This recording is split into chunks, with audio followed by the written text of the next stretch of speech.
Looking back is never easy. Humans have the nature not to do so.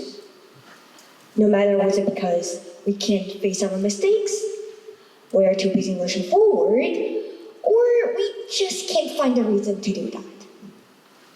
Thinking of all the scenarios that might lead to the small movement, maybe the moments of you waiting for someone behind you emerge in your brain.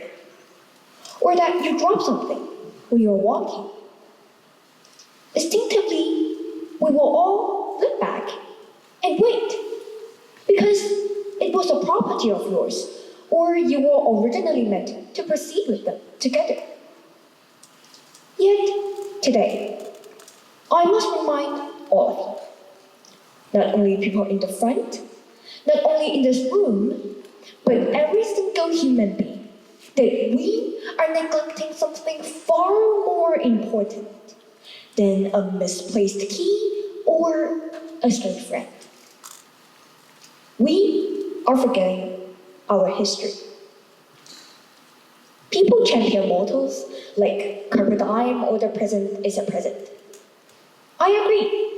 These were theories that make our life better, or at least make it more worth living.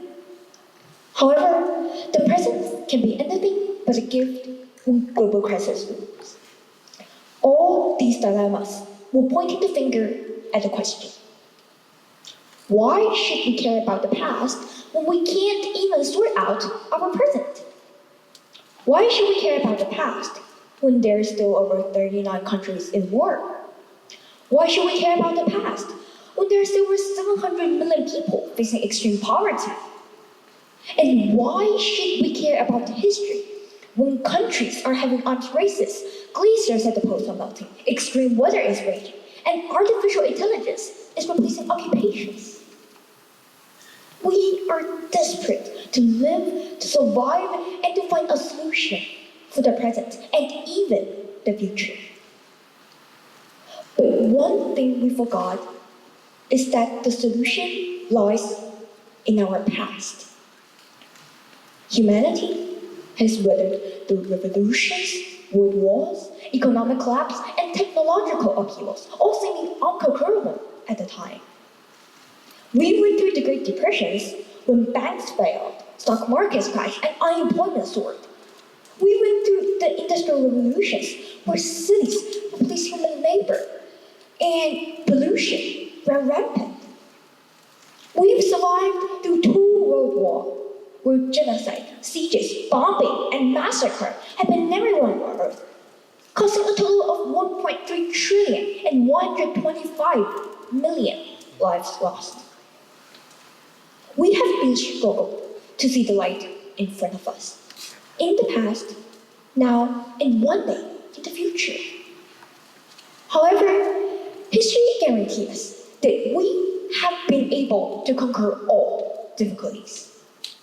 Each catastrophe tested our resolve, and each time we built, we reformed, and moved on stronger than ever before. So when the future seems uncertain, the only way to progress is to pause. Pause and wait. Look back at the roads we've been through, the mistakes we've made, the obstacles we've conquered, and the glory we've built. Nowadays, we're too busy aiming for faster, higher, further, newer, to eras unprecedented, to pioneering innovations, ultimately forgetting the path we've come from. Life is not a straight arrowhead pointing only forward. It is a cycle, biting the past, present, and the future. Remembering the past wasn't letting you excavate stuff out of the ground thousands of years ago, neither letting you drown in tombs or remembering birthdays of historical figures. Even the less does it mean that we stop improving and proceeding. We do never live in the past. We live with the past. Every moment that you breathe and stand in this world, you were one of the bridges that connect the past and the present. Your presence is living with the past. History is with us. The only thing is to put on that pair of lenses that enable us to speculate the past. We often say, don't stumble over the same stone twice, which is quite an obvious lesson. However, this simple proverb encapsulates history's main purpose: to guide, to warn, to inspire. People in the past have fallen into all possible traps of life, which has been luckily recorded down and read numerous times by us. Napoleon's disastrous defeat at Russia tells us don't fight in battles you can't win.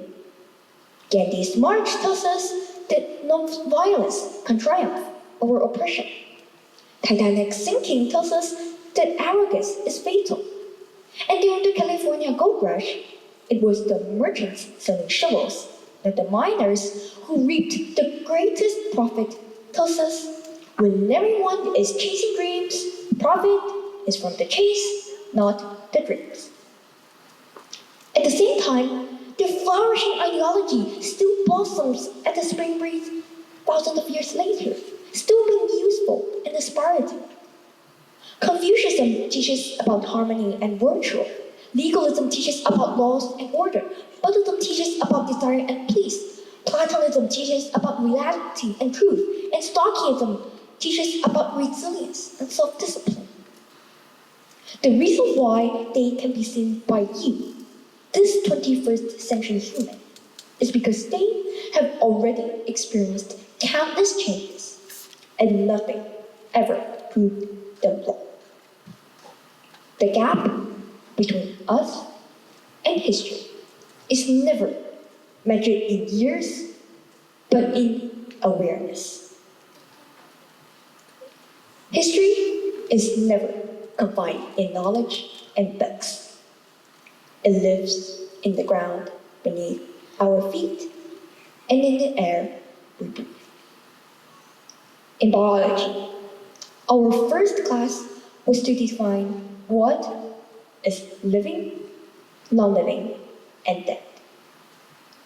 Non-living things never lived, but the dead once lived.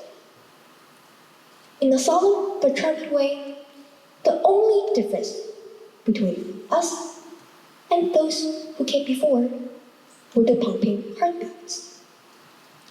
But we also understand a concept in physics called resonance. When an external force drives a system to oscillate at its natural frequency, it will result in an increase in amplitude. Us and history were two tuning forks with the exact frequency. We affect each other even though with no median in between. A slight pause, a turn of the head, is enough to set the past and the present vibrate together. So do never be afraid that time will shut the door in your face. Because when we vibrate, history resonates. Thank you.